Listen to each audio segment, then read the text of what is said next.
Hello, my name's Boyd McLean. I wanted to talk to you today about commitment. If you're going to get into the note business, you have to be committed. You have to get prepared. You've got to set goals and know that this is something that you want to get into.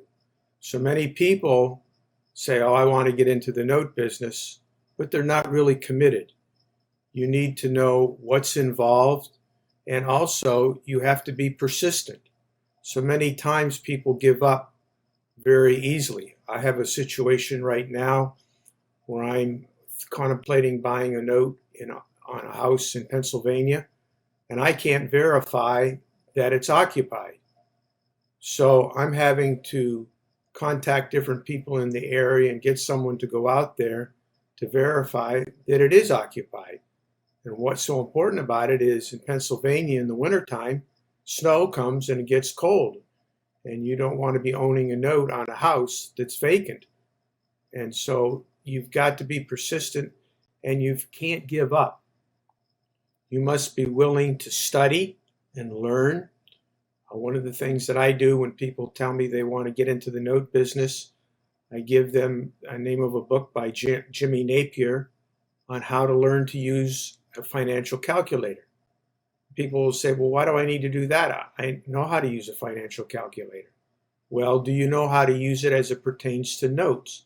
9 times out of 10, they don't. Once in a while, you run into somebody that's an engineer that has very good knowledge. But you need to know, as far as a financial calculator, how it works and how you can value a note.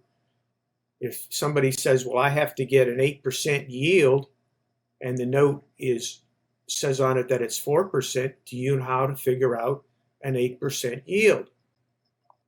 In being committed, you have to learn not to procrastinate, to do due diligence, to follow up, like I am with this particular case, whether or not this house is vacant or not. And so it's not something that you can lean back and just take it easy.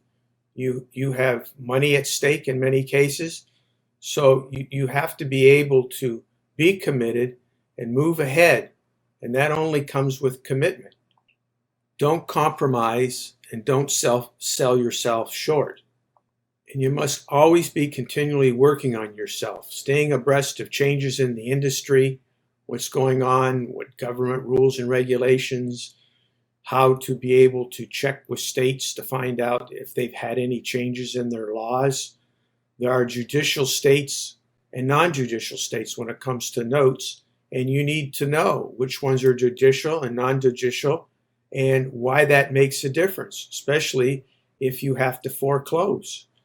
For example, it's very difficult in a place like New York to foreclose because it takes 2.5 to 3 years, where Texas, it takes about 45 days. So there is a difference and you need to know that. So be committed. Write down what your goals are and decide, is this something that I really want to do? And do some research. And don't be afraid to give me a call. I will give you a half-hour free consultation, answer any questions you have about getting into the note business. Thank you. Make it a nice day.